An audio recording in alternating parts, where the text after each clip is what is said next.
So, who made this thing? Why does this even exist? As it turns out, there's really not too much online about the Red Bee. There's a Wikipedia page and there's a couple miscellaneous pages about people finding the Red Bee, but in reality there's no real analysis of the character or its creation out there. However, his origins are very clearly spelled out. He first appeared in July of 1940, created by Tony Bloom and Charles Nicholas, and he first debuted in Hit Comics #1, which was published by Quality Comics. For some context, the Red Bee was released in the midst of what people call the golden age for comic books. Now, many content creators who are better than I am have created quality videos about this golden age if you'd like to know more about it. But basically, there were several new heroes being created at this time, and many already popular heroes already dominated the industry, such as Shazam, Superman, Batman, Captain America, and many others. All in all, though it was a booming time for the comic book industry, the Red Bee really didn't have too much room to shine. The original run only ran for 24 issues, ending in October of 1942. Later, in 1956, DC bought the rights to the Red Bee, because I bet they were thinking, this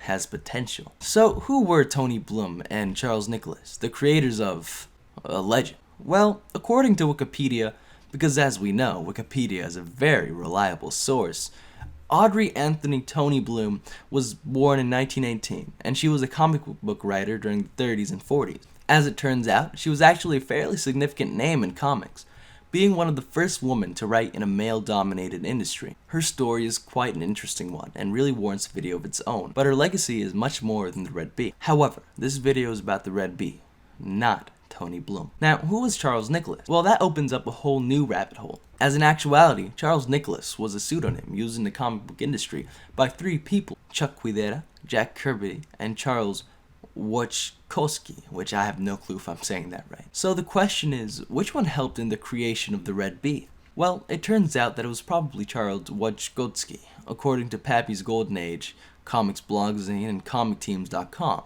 Sadly, I couldn't find any other sources that were more reliable than two random comic blogs, but that's alright. I figured that if both of them were saying it, it was probably true. I don't know. Anyways though, the way it's written, it honestly is quite charming. I mean, the writers really didn't know how bees work, and Rick Relay himself had a bee sidekick named Michael, who he talks to as if he's a childhood friend. I mean, it's honestly ridiculous, but in the best way possible, and it really doesn't detract from the quality. Also, the pen name put in by Nicholas and Blum is B.H. Apiary, an apiary being a collection of beehives, which such a great detail. All in all, I love this story, and that really does bring up the question, where is the Red Bee today? Well, after DC claimed him, they had him join the All-Star Squadron, which in turn caused him to join the Freedom Fighters. Here, he fought Nazis and other such villains, and he sacrificed his life to stop supervillain Baron Blitzkrieg, that being the end of a legend. The end of the Red Bee. Now, he still appeared in cameos in future DC stories, and his niece eventually took the mantle of the Red Bee, but he's still not a very well-known character, and those who do know him paint him as a caricature of the silliness of the Golden Age. And I really can't blame them, as he is about as ridiculous and over-the-top as you can get. However, I think this specific comic book character deserves some respect. He was introduced right in the midst of a Second World War, and through the 3 years that he was in publication, his comics were kind of a symbol of hope. This was a man working in the justice system, thinking that he wasn't doing enough. So he created his own form of justice. He realized there was a problem in the system, so he set out to solve it. In this world of corruption, he wanted to rise up above it.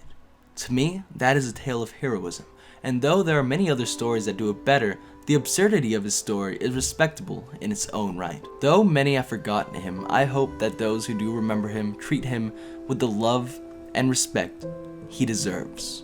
A legend. A hero. The Red Bee.